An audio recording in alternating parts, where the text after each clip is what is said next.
Ever feel like one bad click, one wrong email, and boom, digital disaster? Right.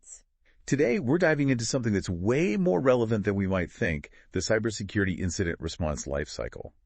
We've got a framework here, a kind of cheat sheet. And it's not just for the tech wizards, believe me. Yep. This is about protecting your data, your photos, everything. Pretty much. Okay, so this framework, it lays out 7 key phases. And the very first one is all about being proactive, getting ahead of the game. Being prepared. Exactly. Okay, so let's break this down. Why should anyone even care about this structured approach? It seems, I don't know, kind of formal, right? Well, think about it. Back in 2021, and it's only gotten worse since then, the average cost of a data breach, over $4 million. You kidding? Not even. That's real money for real people. Yep. Having a plan isn't just a good idea. It's like essential, you know? Totally. So this whole thing kicks off with preparation, which, I'll be honest, sounds a little obvious.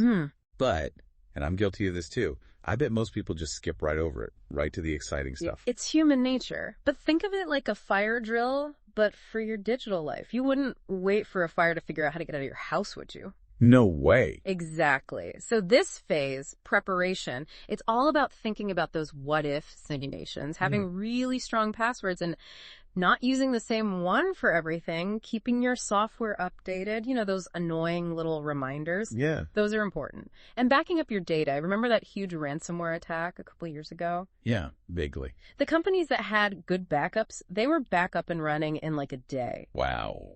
The ones that didn't, let's just say it was a very tough lesson to learn. Ouch. Okay, so we're prepared. We've got our defenses up.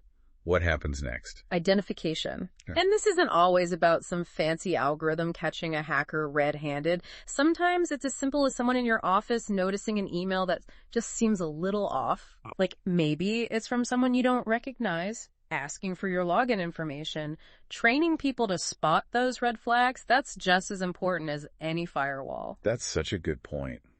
We think about cybersecurity, and it seems like it's all tech all the time. Right. But human error, that's a huge part of it, isn't it? It's huge. Okay, so let's say, worst case scenario, despite all our preparation, we've got a real cybersecurity incident on our hands. What do? Yeah, what then? Contain it, damage control.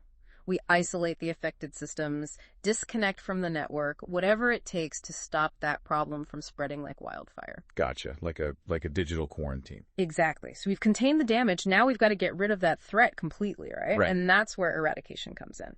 This stage is all about removing the threat, entirely deleting malicious files, patching up any vulnerabilities, making sure the infection is totally gone. Think of it like treating an infection, but instead of antibiotics, we're using specialized software to target and remove malicious code. Makes sense. So we've contained the damage, we've scrubbed our systems clean. What's next? Time to put the pieces back together. Exactly. That's recovery. And this can be a big one. It can be as complex as rebuilding a whole server infrastructure after a natural disaster. Oh, wow. And this is where those backups we talked about, they are your absolute best friend. Like having a time machine, but for your data. Exactly.